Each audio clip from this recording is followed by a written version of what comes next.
Vamos viver juntos uma grande emoção. Sentir no peito uma explosão de amor.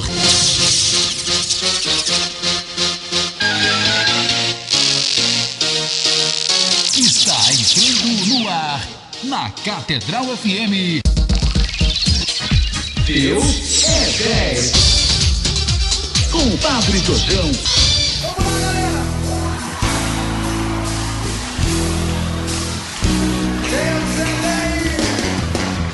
Bom dia, amados irmãos e irmãs. Bom dia, você ouvinte da Rádio Catedral, sua emissora católica. Irmãos e irmãs, iniciemos nosso dia, iluminados pela Palavra de Deus. Quero mandar um abraço a Carol, que hoje é aniversaria. A você, Carol, a seu esposo Leonardo, a Eveline, sua mãe, a seus filhos, a José, e a sua filhinha novo que nasceu, que bom Deus lhe concedeu um dia abençoado. Que Deus vos abençoe na paz do Senhor Jesus e na bênção da Santíssima Virgem Maria. Vamos caçar nossa Bíblia perdida. Caçadores da Bíblia Perdida. O Senhor esteja convosco e com o teu espírito. Evangelho de nosso Senhor Jesus Cristo, segundo São Lucas. Glória a vós, Senhor. Naquele tempo, disse Jesus a seus discípulos: Eu vim para lançar fogo sobre a terra, e como gostaria que já estivesse aceso. Devo receber um batismo, e como estou ansioso até que isto se cumpra. Vós pensais que eu vim trazer a paz sobre a terra? Pelo contrário, eu vos digo, vim trazer a divisão. Pois aqui em diante, numa família de 5 pessoas, 3 ficarão divididas contra 2, e 2 contra 3. Ficarão divididos o pai contra o filho contra o pai, a mãe contra a filha e a filha contra a mãe, a sogra contra a nora e a nora contra a sogra. Palavra da salvação. Glória a vós, Senhor. Amados irmãos, amadas irmãs, as palavras que Jesus usa no Evangelho de hoje são expressões que facilmente podem ser mal compreendidas, que podem chocar as pessoas, que podem até trazer escândalo a muitos corações. Outro dia uma senhora me dizia que o seu neto ficou apavorado com o Evangelho, com esse mesmo Evangelho.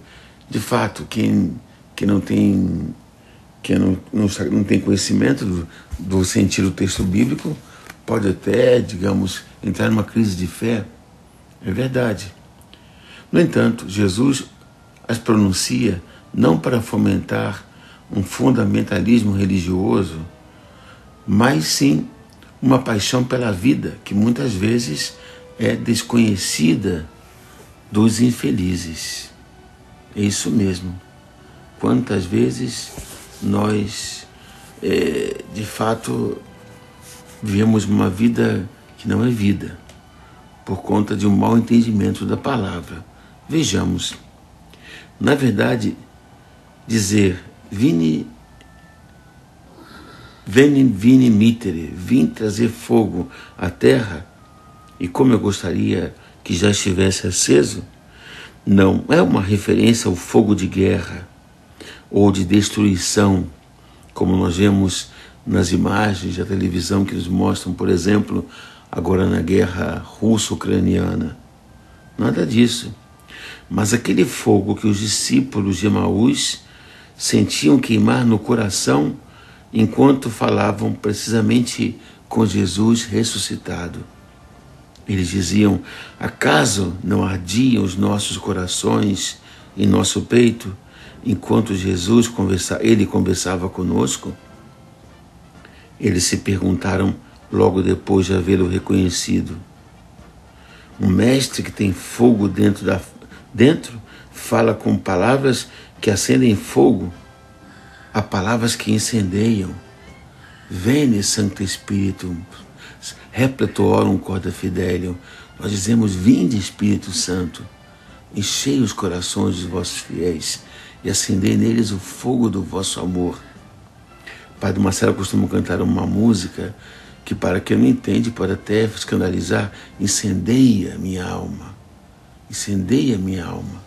Ó Deus, que instruíste os corações dos vossos fiéis com a luz do Espírito Santo, fazei que apreciemos rectamente todas as coisas, segundo o mesmo Espírito, gozemos sempre de sua consolação.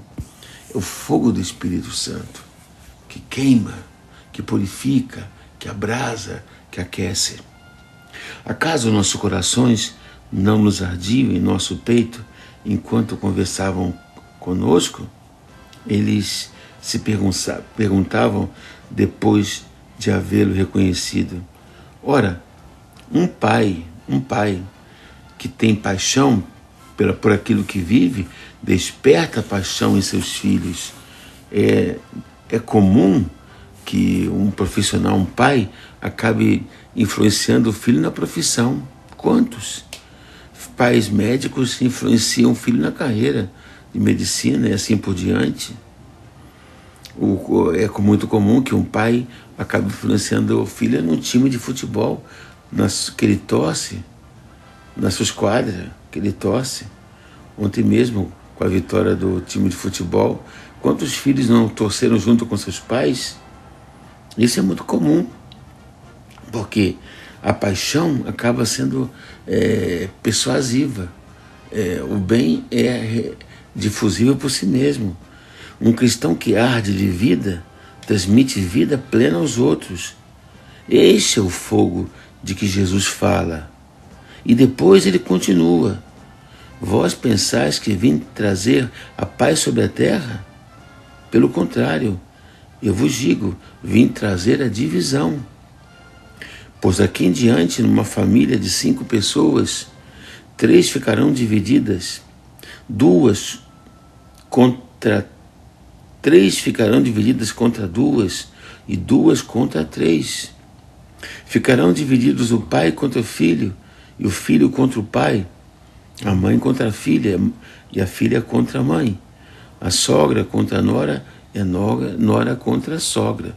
Mas, padre, você não falou de que o pai que tem paixão acaba influenciando o filho? Exato. Isso acontece muito, que há o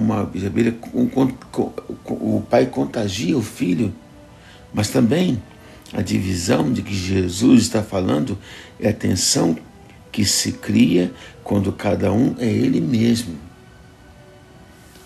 O pai que é apaixonado por aquilo que faz pode despertar no filho a mesma vocação, se ele tem aquela inclinação para a medicina, por exemplo. Mas pode acontecer que o pai queira que o filho seja aquilo que ele não quer ser. De fato, as crises são criadas apenas entre pessoas vivas. Mas a crise que Jesus fala gera vida. E o conflito, por outro lado, é uma degeneração dela. Portanto, não devemos ter medo das tensões que se criam até nos laços mais íntimos. Mas devemos nos perguntar se elas são geradoras ou destrutivas. Uma crise pode ser geradora de vida, ou seja, elas podem nos ajudar a ser mais nós mesmos. Ou pode ser em prol de uma falsa paz quando as renunciamos à crise. Não é por isso que um filho colide com seu pai. Pode ser que um pai quer que ele siga aquilo que ele sempre sonhou. Quero que meu filho siga na minha empresa, trabalhe comigo, que meu filho seja médico como eu, que meu filho vá adiante naquilo que eu construí. Mas o filho não quer. Na história da igreja, Piero Bernardoni queria que Francisco continuasse seu trabalho. Ele que era um comerciante de púrpuras, de tecidos finos. E Francisco quis viver uma vida totalmente diferente. Imagine se Francisco um dia dissesse: não, Deus me chama a uma vida apostólica, uma vida de profecia, mas meu pai quer que eu seja um comerciante de tecidos finos, então vou aceitar aquilo que ele quer. Não teríamos um Francisco de Assis. E assim tantos exemplos na vida da igreja, desde os mártires como Santo Inês, como Santa Luzia, Santa Bárbara e tantos santos que quiseram viver uma vida de acordo com a sua vocação. As virgens, como essas grandes santas. E tantos exemplos temos na história da igreja. Não é por isso que uma nora colide com a própria sogra? Sim, porque quantas vezes a nora quer mandar na vida a sogra quer mandar na vida da nora, e é uma outra família, e pode acontecer vice-versa também.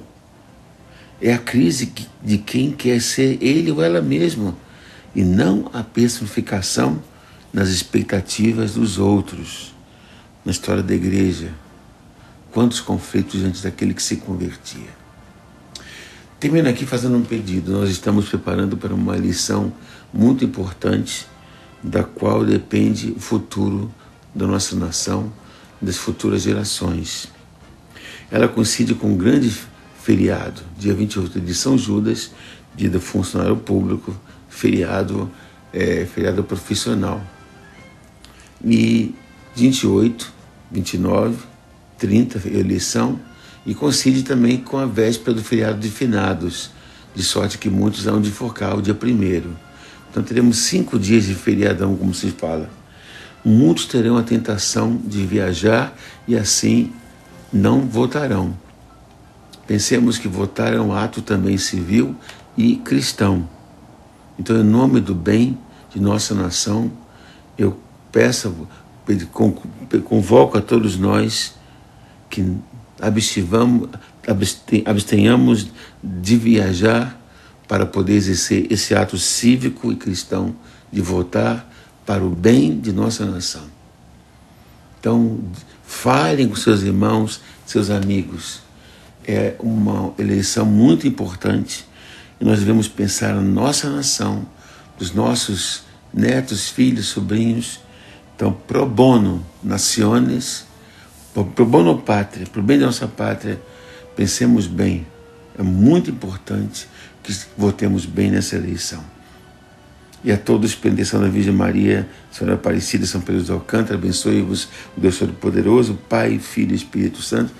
E até amanhã, se Deus quiser, fiquemos na paz de nosso Deus que é 10. Amém. Catedral FM apresentou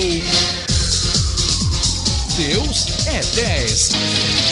Com Padre Jorjão, Deus é 10.